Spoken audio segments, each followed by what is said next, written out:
Imagine opening your phone one morning and seeing the market down 20% before breakfast, then watching it fall another 10% by the end of the day, and you feel that cold pressure in your chest that millions of people feel when they realise their savings are shrinking, their retirement accounts are collapsing, and the value of everything they worked for is suddenly being pulled underwater. Now imagine something very different.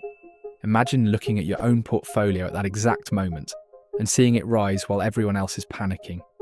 Imagine seeing your balance climb in the middle of the chaos, not because you predicted the crash, not because you got lucky, but because you positioned yourself exactly where frightened investors always rush when things fall apart. That moment is not fantasy, it is simply preparation. Crashes come fast and they come with fear, but the money that escapes the falling parts of the market always moves somewhere. And if you're waiting in those places before the panic hits, the movement of fear becomes the engine that grows your wealth. Crashes don't follow the same script.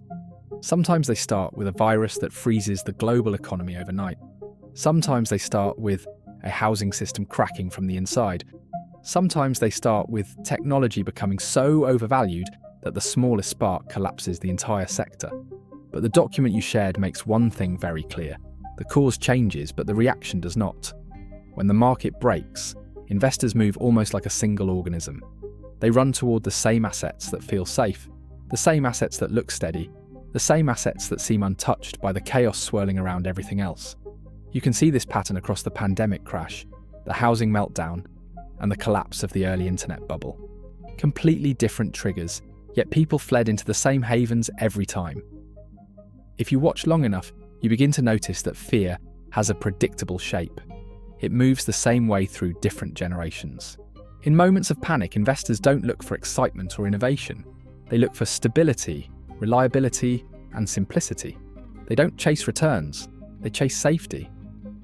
And because millions of investors move together, the places they run to rise sharply in value, even as everything else sinks. Understanding this pattern turns a terrifying crash into a rare opportunity. Not for speculation, not for gambling, for placing yourself where money naturally wants to go during uncertainty. So picture that moment again. The headlines are dark, the charts are red. Investors refresh their accounts every few minutes, hoping the losses stop, knowing deep down they won't. In those moments, money flows into three very specific corners of the market, three places where fear transforms into demand, and demand transforms into rising prices.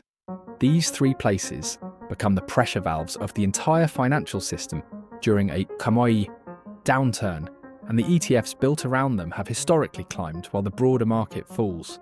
The first place fear runs to is older than the stock market itself. It doesn't depend on earnings or technology or economic cycles. It doesn't need innovation. It doesn't collapse when banks panic. It simply sits there holding its value when everything else feels unstable. That place is gold. And when you study the past three crashes, gold rose every time the stock market fell. During the pandemic, it surged. During the housing meltdown, it climbed while the market sank. During the collapse of the early internet bubble, gold rose steadily, while the Nasdaq dropped more than 70%.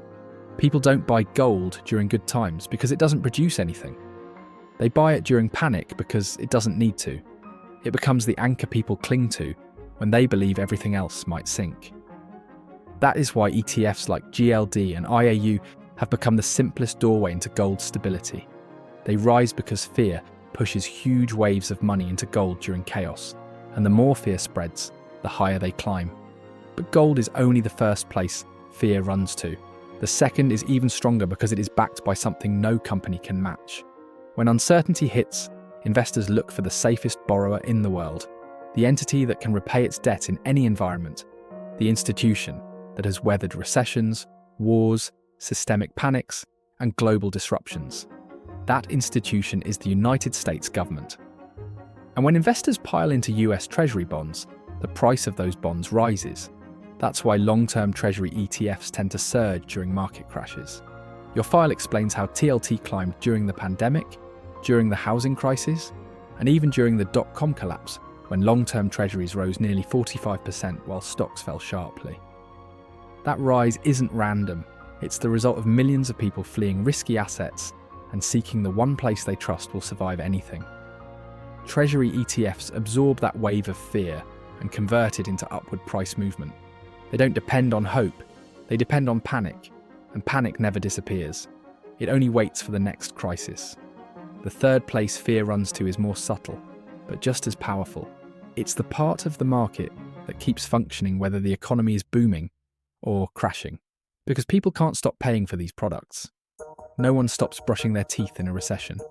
No one stops buying soap or groceries or medicine. These companies don't need perfect economic conditions to survive. Their entire business is built on daily necessity. That is why consumer staples often outperform during crashes, and why ETFs like XLP and VDC provide such a strong defensive position. They contain companies that don't rise due to excitement or hype. They rise because people will always need the basics of everyday life. Your file highlights this behaviour, clearly explaining how consumer staples and defensive sectors held strong during the last several downturns because they sell the items people buy regardless of economic fear. When discretionary spending collapses, essential spending stays steady, and that stability becomes a magnet for investors fleeing volatility.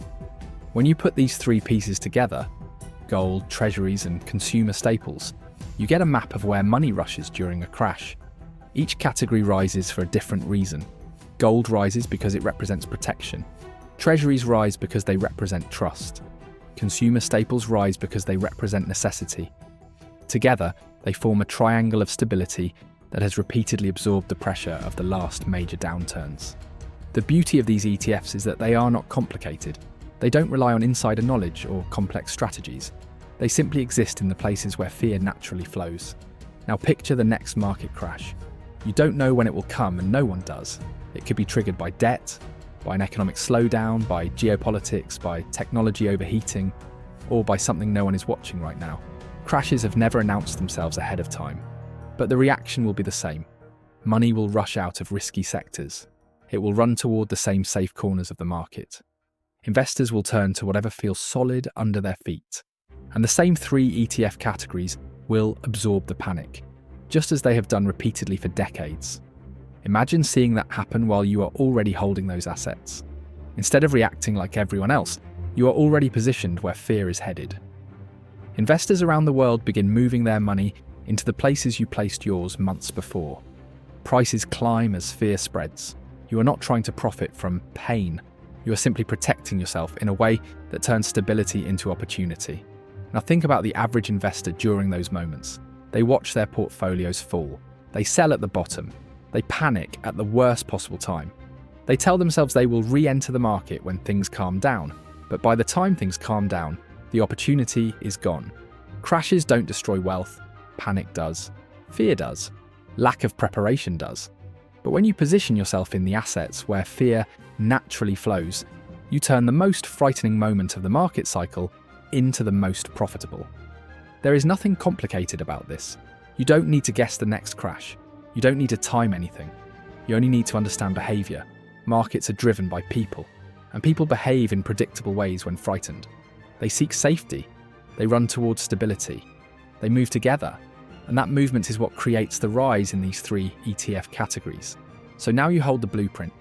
Gold ETFs for value protection, treasury ETFs for trust and stability, consumer staple ETFs for everyday necessity. These are the places where money runs when fear takes control of the market. And when you hold them before the panic begins, the wave of fear becomes the force that lifts your portfolio while the rest of the market sinks. Crashes are part of the cycle. They will always come. But they don't have to be moments of loss for you. They can be the moments when you rise above the chaos instead of being swallowed by it. The question isn't whether the next crash will happen. The question is whether you will be positioned in the places where fear transforms into opportunity. If you want to be ready instead of reactive, prepared instead of panicked, start thinking like the investors who grow wealth during recessions instead of losing it. Crashes don't reward fear, they reward strategy. And now you understand the strategy. So leave a comment with your thoughts, subscribe, and see you soon. Just a reminder, I'm not a financial advisor. This video is for educational purposes only, and any results depend on your own decisions and actions.